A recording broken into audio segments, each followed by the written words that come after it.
Hi there, my name is Kay Moon, and this is a video about the new moon in Sagittarius for twin flames that took place on December 14th, 2020 at 11:16 a.m. Eastern Time, if you happen to be on the eastern seaboard of the United States. This video will serve as a bit more of a recap. Normally, I would have skipped it given how much time has passed. However, it's a very important demarcation point in the collective twin soul journey.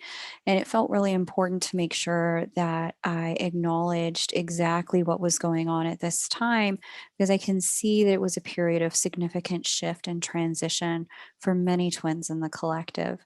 Likewise, I also want to share that tomorrow, on Monday, December 28th at 12 noon Eastern, I will be interviewing two very special people to me, Ella and Michaela, about a piece of technology that they've been working with for twin healing for the last several years.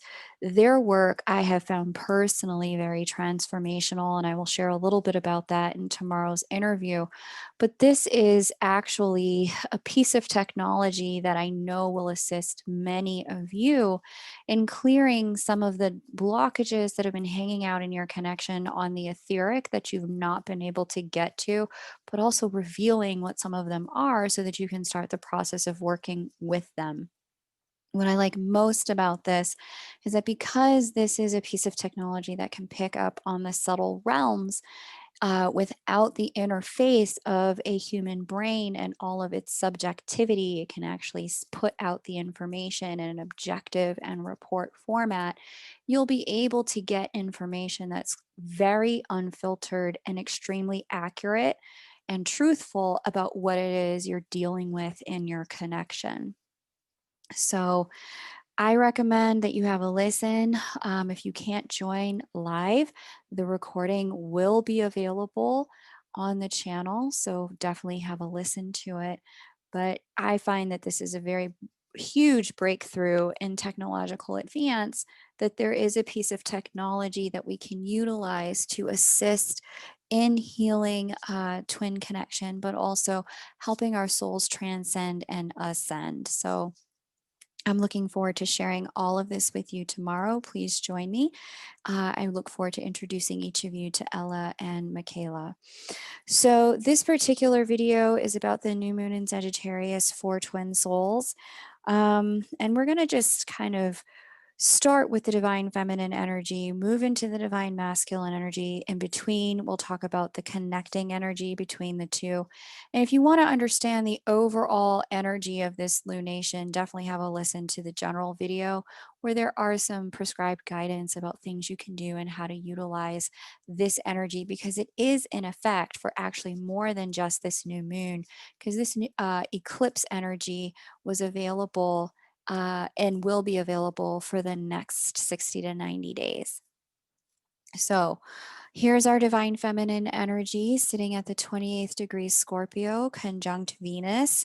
I love it. She's finally almost done with the passageway through Scorpio. Um, Scorpionic energy is challenging for those of us who can be uncomfortable with shadow energy, uncomfortable with limitation, or uncomfortable with power and fear. However, this passageway was necessary before we move into the Sagittarius energy, which is kind of resurrected truth energy. It's the end of a very dark time. And as we complete travel through Scorpio, exploring our fears, exploring our doubts, where we have power and where we don't, and what's real, what's actually reality, has been the process that the divine feminine has been in. I want to say it's definitely been more than 40 days. She's been here, I think, since almost late October. So, the closer Juno is getting, the divine feminine is going to get to Sagittarius. She's only 2 degrees away as of this particular new moon.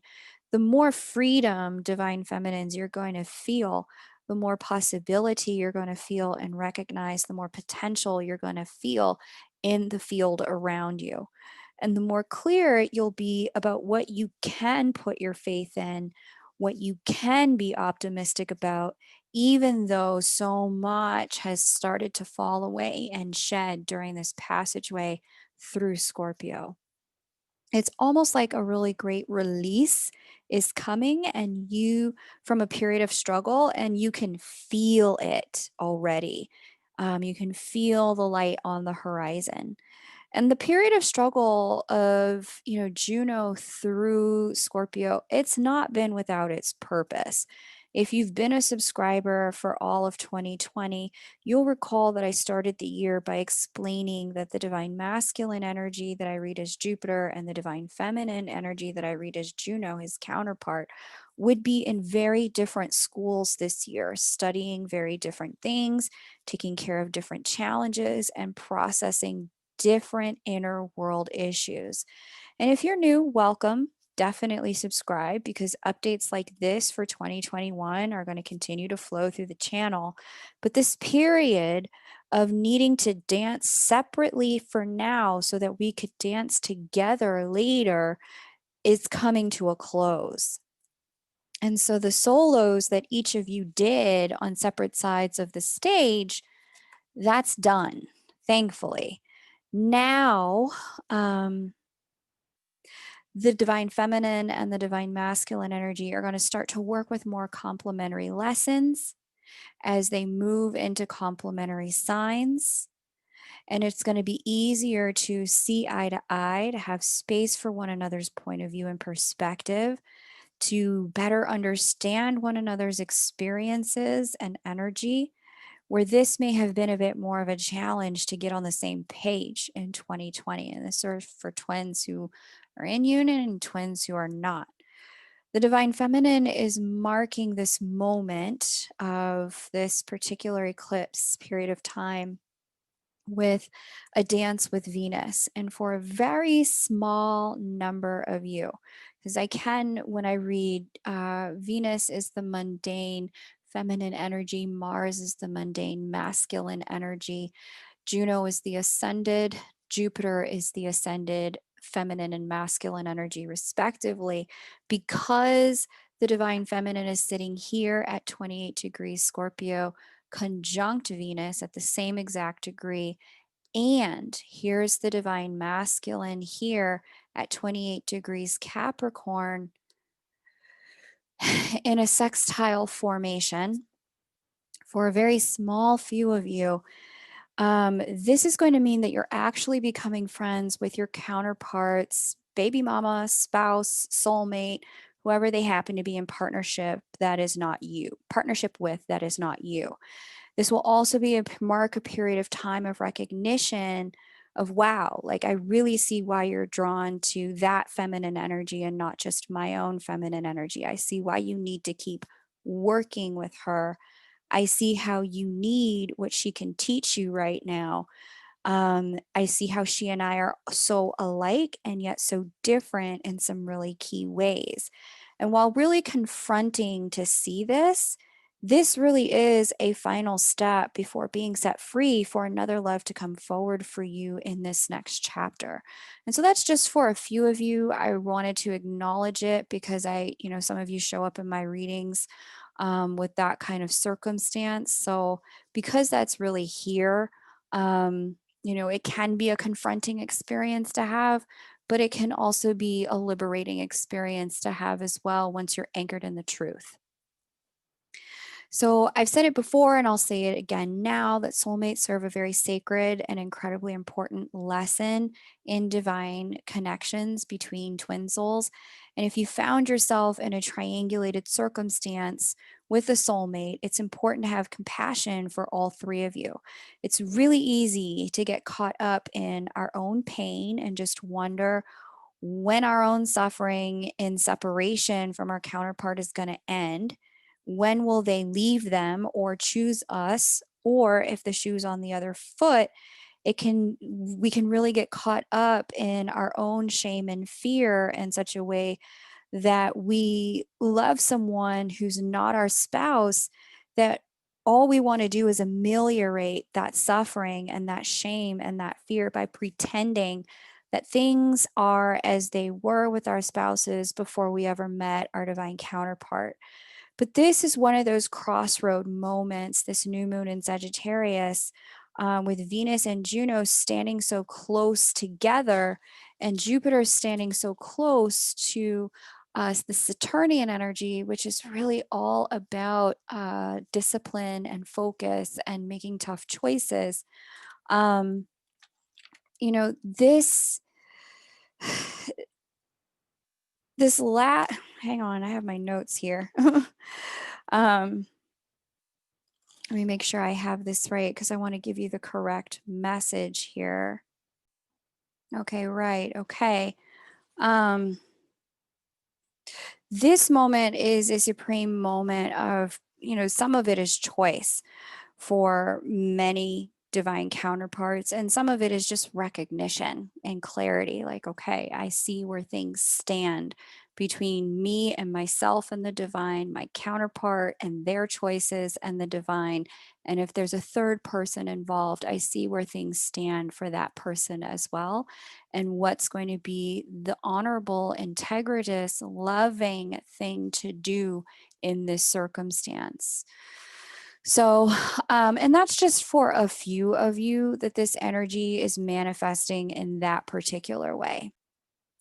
For even less of you, I see this very rarely in my readings, but it is there. But so I want to just acknowledge it. For even less of you, this is really about the three of you, the mundane feminine counterpart, feminine soulmate, the divine feminine energy, and the divine masculine energy, choosing a path forward together and trying to figure out how to build a life together. Divine masculine, divine feminine, and a soulmate.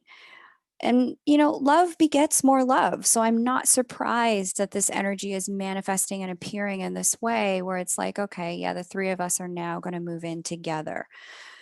For some of you, the choice isn't either or, it's both and for those of you on this particular path, the question is no longer when but how.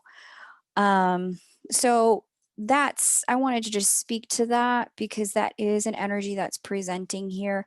For those of you in that kind of circumstance, I do recognize that quite often children are involved, and it's really important to provide the most loving and supportive home possible for those children. And it just made more sense to have all three of you under the same roof instead of, a constant tug of war. So that's one energy that's available at this lunation, or two energies, but the majority of divine feminines on this path. So that's just a small section of my tribe and the people I read for. The vast majority, if none of that resonated for you, are experiencing a real coming home to their femininity with Venus and Juno standing together. And simultaneously, as Venus is in the sign of its detriment, this is going to be a deeper exploration of some of the shadow energy love and attachment can cast when it's being moved through the human form and human experience. So things like, hyper attachment or disordered attachment styles. I've, spoken extensively to the work of Thais Gibson and the Personal Development School, both to my private list and here on the channel. It's very important you look into her work for those of you who are definitely moving toward either union with a counterpart or deeper union with your soulmate. Having a recognition of what's going on in the world of attachment and the way our attachment styles can distort our expression of love is going to be critically important to start to work on those blockages and wounds. So I'll link her school below this video because I think it's really important. But this Venus conjunct Juno energy would have illuminated any of your own distortions as it comes to the expression of love. It would have clarified for you, yeah, okay, I see what I'm doing here. I'm trying to get love or push love away because I'm afraid in this, and this way. And so that shadow energy of love and attachment that got clarified under this new moon is it's clarified so that you can take a healthier step forward. so that you can figure out, okay, now that I know what the problem is, I can fix it. Until you knew what the problem was, there was nothing you could do. You just kept hitting your head up against the same wall over and over again. The Sagittarius new moon brought forward the final in some likely uncomfortable truths about yourself inside of your connection, about your counterpart and how they're choosing to be in or not in the connection, and all of the feelings that come with uncomfortable truths. So, because Neptune was square the full moon at this time, here's our friend Neptune, and here's our full moon. Um, this Neptune square to the full moon that I discussed more in depth in the general video, please have a listen to that. There was a capacity here for a lot of self-deception about those uncomfortable truths for both counterparts. So, not to worry, because truth is arriving as well as clarity in the coming weeks preceding this particular new moon. As the divine feminine moves into the sign of Sagittarius, and Sagittarius is all about faith and truth. As she moves into the sign of Sagittarius and the divine masculine moves into Aquarius, Aquarius is really a humanitarian energy. It wants to serve the greater good. As the two of them move into these signs and the divine masculine begins to travel, continues traveling more directly with Saturn for the next several months, there will be a real need to operate in integrity for the divine masculine energy and a real desire to operate in truth for the divine feminine energy. So they'll be in harmony together. This harmony over the next several months, it'll be here through April, will allow the two of you to have some more honest conversations than you've had in quite some time, and get more on the same page, whether you're in union, on your way to union. Union's not the thing here. You guys are both dealing with other counterparts and want to continue to. This is still going to facilitate a lot of honesty and truth. Okay. So, speaking of the divine masculine, let's go ahead and have a look at the divine masculine energy for this lunation. The divine masculine energy is conjunct Saturn, and this is, I think, probably my favorite energy, one of my favorite energies of this period of time. I love seeing Jupiter and Saturn conjunct, especially given kind of what we've been through over the last several years. So let me just kind of calibrate for this discussion what each of these energies mean. Jupiter is about hope, optimism, and ever expansion. Saturn is about focus, discipline, grounded integrity. And when we're not in integrity, when we're not operating in wholeness, Saturn is about separating us from that which compromises our wholeness. The mythology around Saturn in particular is that Saturn was one of the original children of Gaia.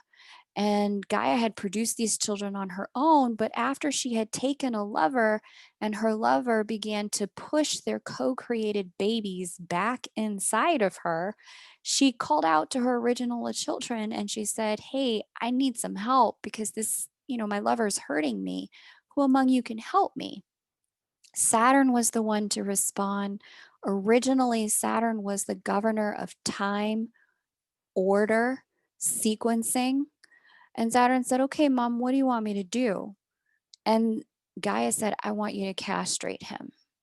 And so Saturn did. But out of that mythology, from the male dominated lens that all sciences have had for a long time, we only took part of the meaning of Saturn away with us. And we decided that what Saturn meant in our collective understanding of astrology was that Saturn meant separation. Saturn was a harsh teacher. Saturn meant being disciplined. But when you look at the totality of the picture and you bring back in the feminine voice to the conversation, what Saturn actually provided for Gaia was a restoration of her integrity, an opportunity for her to operate in the wholeness in which she was meant to and had always been in. Until her lover started to do the thing. It re-provided for her the opportunity to give birth. And so the Saturnian energy it really helps feminine energy on planet Earth restore its sovereignty. And that is one of the gifts of this particular lunation for the divine feminine, for the soulmate, if there happens to be one, a feminine soulmate, and for the divine masculine. Saturn's heavily intervening and influencing twin connections at this time in an extraordinarily positive, even though uncomfortable way. Saturn is trying to ensure that the connections move forward in a way that restores balance and sovereignty to the feminine energy inside of the connections. So, this is not just if you happen to be in a female body. I'm talking about the transcendent. Everyone has a feminine energy inside of their soul. And that's the integrity that's being restored to all of us. So, a couple of ways this could play out. This is not every way. It's not an exhaustive list, but if you're a divine masculine counterpart, you find yourself resonating with that energy of the conversation, and you found some of your feminine, receptive, flexible, and creative energy compromised in 2020 or 2019. This is the moment that whatever was compromising you would have broken away. Even if the thing that was compromising you was a divine counterpart who was attempting to manipulate the energy in the connection toward a specific outcome instead of allowing an organic unfoldment. You'll find that source has begun to move you away from anything that undermines your own feminine energy. So that's really important to recognize, because I know some of you are experiencing, you know, K Moon said that this window was going to open and now my twin and I are further apart than ever. Well, was the energy between you being utilized in ways that compromised you or their wholeness? Because if so, source was going to put you both in timeout. That's what Saturn does. If you're compromising the connection and the connection's capacity to operate at its highest vibration, Saturn would have come in and said, no, no, no, no, no, no, no. Both of you back to your separate corners. We have other work to do. You're not ready. Likewise, you're also going to see divine masculine energies. The Saturnian energy is clarifying for you where you've participated in that compromise to yourself. And it's really calling you to cease those activities, or it's making it hard for you to continue your own participation in those activities at this time. So, like a really random example that I could think of while I was writing this out, let's just say your pot dealer goes missing in action, or your friends that you'd normally vent, vomit, or escape with have either withdrawn or become unavailable, or you have kind of been utilizing, like I said, the twin connection energy to facilitate holding a marriage together that is past its expiration date, where you know and they know that this is no longer growing or healthy for the two of you. This is an energy, the Saturn conjunct Jupiter energy, and then trine the divine feminine energy here. This is an energy of all of those crutches of compromise being removed so that we can really begin to stand on our own 2 feet and deal with ourselves directly. It's also a very sobering energy, and you may find that you feel extremely aware of your own limitations at this time, divine masculines. You may be feeling very aware of what you can't do, where you can't go, who you cannot be at this time.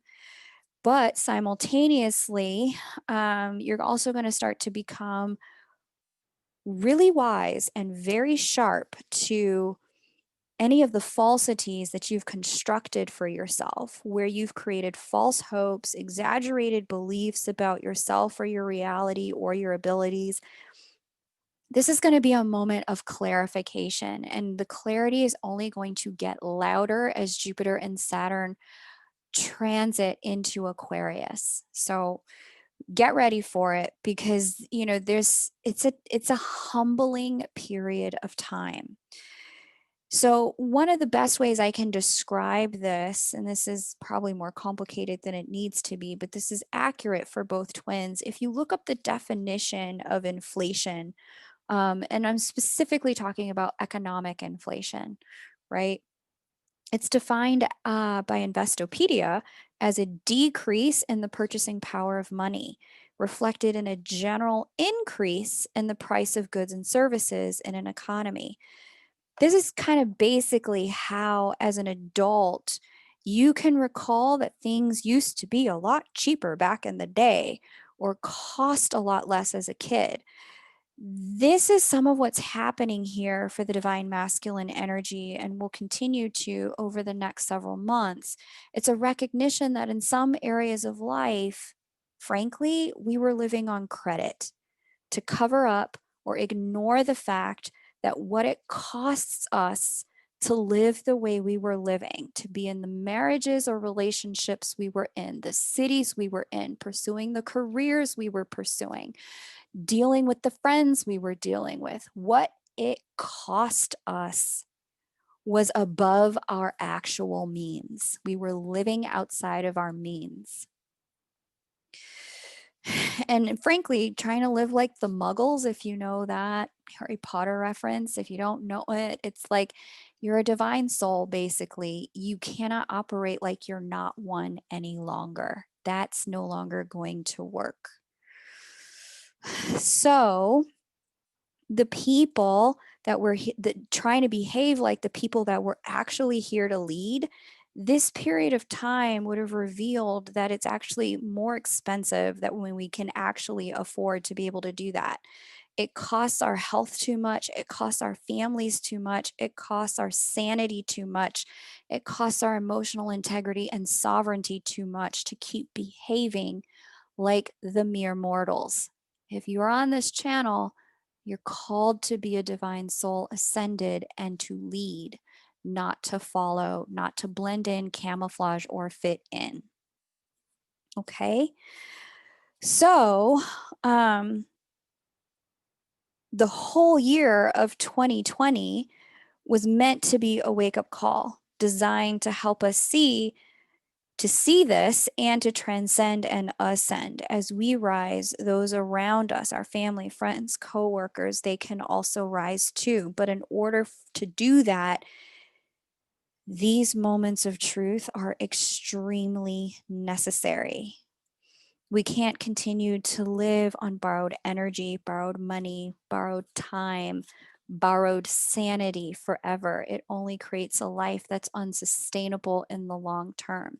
So, this period of clarity about the way we've been living and what that actually costs us is a very, very good thing, because it anchors us in an accurate perspective of our power. It lets us know, actually, I don't have, $2,000 in the bank plus a $10,000 credit line. I actually have $2,000, the end.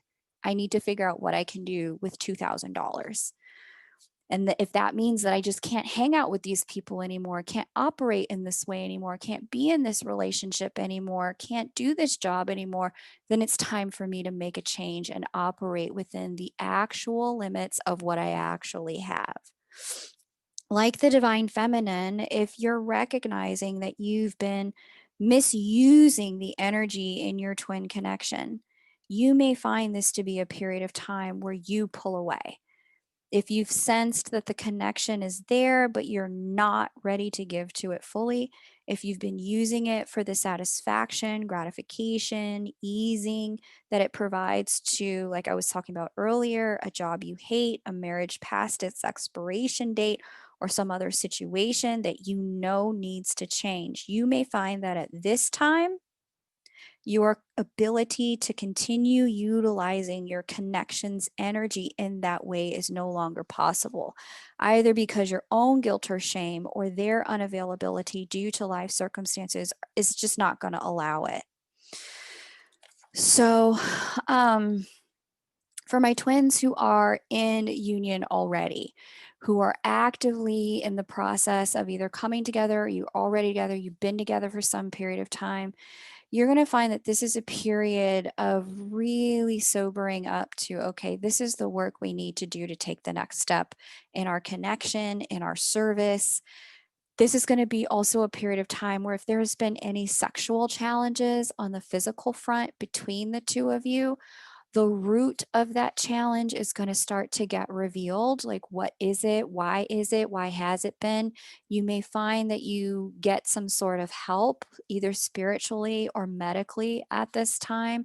Additionally, you may also find that at this time, if there has been difficulty in conception and you've been trying to birth a child and it's just not really working, the period after this is actually going to open up for conception to occur. For my twins in union as well, you'll start to see that this particular period of time, if you've been trying to figure out how to cohabitate, live together, and that's not been possible, you're going to find that openings start to occur in the next 3 months. In addition, if you're already living together, this will be a period of time where, conversations that have been tabled for some time that you've not been able to have because one or both of you is just too triggered, you're going to find that this particular new moon in Sagittarius opens up the opportunity for those conversations to occur. And this window is going to stay open for you for the remainder of 2021. So it's an incredibly exciting time because there's so much potential and possibility for newness to start occurring, new chapters to start occurring. For both twins, this Sagittarius new moon connotes the opening of that new chapter where the energy between the two of you is far more real, honest, authentic. Depending upon your relationship to truth or accountability, this can be an extremely uncomfortable and humbling chapter, but it's ultimately one that's going to set both twins free to live out what they truly came here to do. So, thank you so much for watching, liking, sharing, and most importantly, subscribing. If you're not subscribed, please do. If you're looking for a reading from me, the February readings will become available in that first week of January. If you'd like to be the first to know, jump on my private list. I do let my private listers know about reading openings first. The link to jump on the private list is below this video. And I hope you'll join me tomorrow for the live interview with Michaela and Ella about the technology that they've been using to assist twins with healing and transcendence. I'm very much looking forward to chatting with them, and I look forward to having you there as well. Take great care, and bye for now.